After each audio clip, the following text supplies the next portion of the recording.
Sa kasalukuyan, si XRP ay patuloy po na nasa spotlight ng crypto community. At bakit? Dahil nakapagtala po ito ng tatlong sunod-sunod na bullish pennant patterns sa kanyang charts. Isa pong mahalagang indikasyon na maaari pong magpatuloy ang upward momentum nito. Sa kabila po ng pansamantalang pag-dip sa kanyang presyo, inaasahan ng ilang analyst na maaari po itong umabot sa presyong $4.40 sa malapit na hinaharap. Kaya ang tanong ay paano ito mangyayari? Kaya yan po ang siyang ating pag-uusapan sa video na ito. Pero bago po tayo magpatuloy, ay nais ko lamang po munang bigyang linaw ang aking disclaimer kung saan ang nilalaman po ng video na ito ay hindi po ito isang financial advice. For education and information purposes lamang po ang layunin nito. At ayan mga ka-crypto, umpisahan po natin sa katanungan kung ano po ang ibig sabihin ng bullish pennant pattern. Ayan, ang bullish pennant pattern ay isa po itong technical na indicator sa charts na kadalasang nagsasabi ng or nagpapahiwatig ng paggalaw pataas matapos po ang pansamantalang paghinga ng market. Ayan, meron po tayong chart dito na ibinahagi ni Ginoong Ali Martinez. Ayan, chart po ito ni XRP. Ayan, sa 4-hour chart time frame po ito mula kay Binance. Kaya yan, nakikita po natin dito yung mga bullish pennant pattern na nabuo sa chart na ito. Kaya kung pag titingnan natin ito po ay parang bandila na kawag. Ayan, na nagpapakita po ng momentum ng presyo ay posibleng magpatuloy pataas pagkatapos po ng kanyang consolidation sa loob. Dito po sa kaso ng XRP ay meron pong tatlong magkakasunod na bullish pennant formations. Ayan po.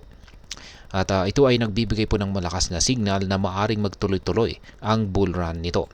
Ang pagsubok po nito or retest po nito sa mga support levels na $2.25 ay tinuturing po na magandang pagkakataon para sa mga traders na pumasok bago po muling tumaas ang presyo. Sa madaling salita ay isa pong magandang entry point ang presyong $2.25. Ngayon ay bakit naman po ang target ay nasa $4.4? Ayon po sa crypto analyst na si Ginoong Ali Martinez, ang $4.4 ay isang realistic na target para kay XRP base po sa breakout trajectory mula sa bullish pennant patterns na ito. Matapos po bumaba sa presyong $1.90, mabilis po na nakarecover sa XRP at kasalukuyang nasa $2.37. Tumaas po siya ng 7% sa nakalipas na 24 oras. Kung maabot po nito ang presyong $4.40 mula sa kasalukuyang presyo, magkakaroon po ito ng 88% upside potential na tiyak na nakakainganyo sa mga investors. Hindi lamang po si Ginoong Martinez ang bullish kay XRP. Maging ang veteranong si Ginoong Peter Brandt na dating kritiko ng XRP ay nagsabing ang weekly chart nito ay ang pinaka makapangyarihan sa crypto market ngayon. Kaya ang tindi po niyan, most powerful na crypto dito sa crypto market ngayon. Bagamat wala po siyang eksaktong presyo na ibinigay, ang kanyang optimistic na pananaw ay nagdagdag ng confidence sa mga traders. Ayan. Ngayon ay paano naman po naapektuhan ng mga whales ang galaw ni XRP? Ang malalaking crypto holders o whales ay nakikilahok din sa game plan ni XRP. Ayon po sa datos mula sa Sentiment, bumili ang mga whales ng karagdagang 100 million tokens habang nasa deep ang presyo ni XRP. Katumbas po ito ng $200 million. Ang ganitong galaw ng whales ay nagpapakita po ng confidence sa potential ni XRP na tumaas pa. Ang malaki pong hawak ng whales ay maaring magpabilis ng paggalaw ng presyo pataas kapag bumalik ang demand sa market. Kaya't kung sinusubaybayan natin ang galaw ng mga whales, magandang indikasyon po ito ng long-term bullish sentiment. Ngayon ay ano naman po ang ibig sabihin ng mga long-term projections? Yan, bagamat ang $4.40 ay isang short-term target, may mas mataas po na long-term projections para kay XRP. Si Ginong Martinez ay nagbigay din ng kanyang conservative target na $8 at isang mas ambisyosong price target na $48. Yan. Batay sa breakout mula sa multi-year symmetrical triangle pattern naman ito. Bagamat mukhang napakataas po ng $48 ay ipinapakita lamang nito na maraming analyst ang naniniwalang malaki pa ang potensyal ni XRP. Ngayon ay ano naman po ang maaring maging kahulugan nito para sa atin bilang mga Pinoy crypto traders at investors ni XRP.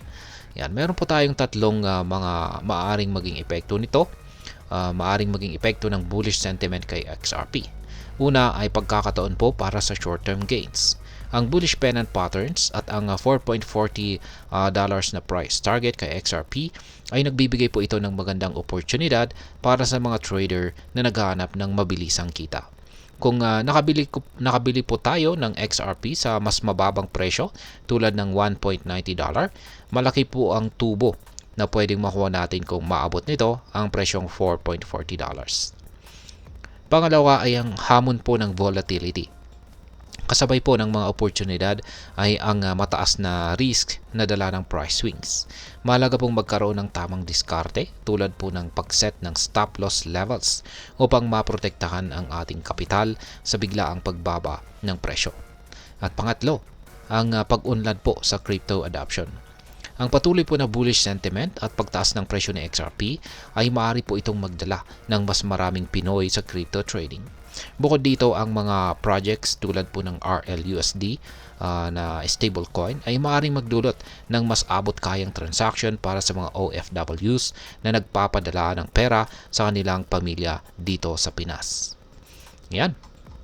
Ngayon ay ano naman po ang aking masasabi tungkol dito?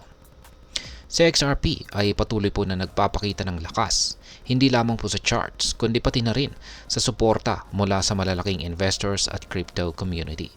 Gayunpaman, mahalaga pong tandaan na ang crypto market ay lubos na pabago-bago, kaya't ang disiplina at tamang kaalaman ay susi sa tagumpay bilang isang trader. Ang $4.40 na price target ay mukhang makakamit, ngunit ang tanong ay kailan at paano. Habang hinihintay natin ang sagot, magandang samantalahin po natin ang pagkakataon upang mag-research at paghandaan ang mga susunod na galaw ng market. Kaya kung ikaw po ay isang Pinoy investor, ngayon na po ang tamang oras upang alamin kung paano mo magagamit ang potensyal na XRP para maabot ang iyong financial goals. Pero tandaan, sa dito sa mundo ng crypto, ang kaalaman ay isang kapangyarihan. At ayan, hanggang dito na lamang po tayo sa video na ito mga ka-crypto. Sana po ay inyong nagustuhan ang aking paliwanag sa video na ito. Kung inyo po itong nagustuhan, pag-click lamang po ang like button nito. Marami pong salamat sa panonood. Ingat po tayo lagi at God bless po sa ating lahat.